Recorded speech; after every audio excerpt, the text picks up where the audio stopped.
Trump ने दावा किया है कि ईरान अपने एटमी सेंटर की जांच करवाने के लिए तैयार है। ट्रंप का दावा कर रहे हैं कि ईरान हार्मोज स्ट्रेट से नाकाबंदी हटा रहा है, लेकिन ट्रंप के दोनों दावों को ईरान ने खारिज कर दिया। ईरान के सुप्रीम लीडर ने धमकी दी है कि अमेरिका से एटमी प्रोग्राम पर कोई डील नहीं हुई। मुश्तबा खामेनेई ने ऐलान किया कि हार्मोज स्ट्रेट भी तभी खुलेगा जब ईरान से सारे प्रतिबंध हटेंगे। इस बीच इजरायल ने नए वॉर कमांडर को युद्ध में उतार दिया है।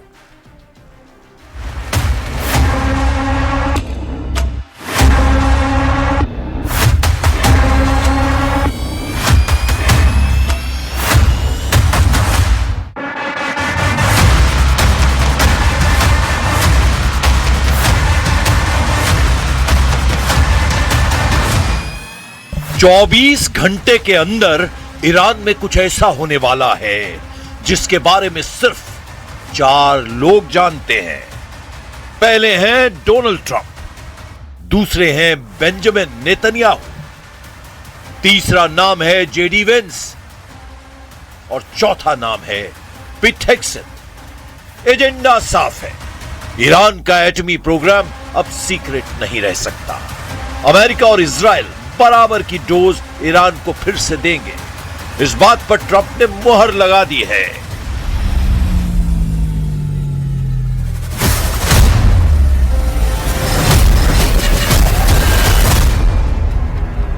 इस बात की 100% गारंटी है कि ईरान ने ट्रंप की बात नहीं सुनी तो उसे 1800 बंकर बस्टर बमों के धमाके झेलने पड़ सकते हैं, क्योंकि इजराइल के पास ट्रंप की दी ये फायर पावर हमले के ऑर्डर का इंतजार कर रही है। ऐसे भयानक हमलों की वजह ट्रंप की नई धमकी है। ट्रंप ने कहा है कि अगर ईरान ने अपने परमाणु अड्डों की जांच में अड़ंगा लगाया तो फिर सर्वनाश युद्ध होगा। ट्रंप ने दावा किया है कि ईरान अपने परमाणु ठिकानों की अंतरराष्ट्रीय जांच के लिए तैयार हो गया है। ट्रंप के मुताबिक IAEA की निगरानी से दुनिया को भरोसा मिलेगा कि ईरान परमाणु हथियार नहीं बना रहा। लेकिन ईरान ने ट्रंप के दावे को धुआं कर दिया है। ईरान ने दावा किया है कि परमाणु मुद्दे पर अमेरिका से कोई नई सहमति नहीं बनी है। IAEA के साथ सहयोग पहले से तय नियमों के तहत ही जारी रहेगा। मतलब ट्रंप की धमकी का ईरान पर कोई असर नहीं पड़ रहा है। इससे भड़के ट्रंप ने आखिरी वार्निंग दे दी है। If Iran doesn't live up to their agreement or if they're not behaving, I will do what I have to do. Trump को ईरान के तेवर नापसंद हैं। उन्हें ईरान की अकड़ पसंद नहीं आ रही है, जबकि ईरान दावा कर रहा है कि डील में एटमी सेंटर की जांच का जिक्र तक नहीं किया गया।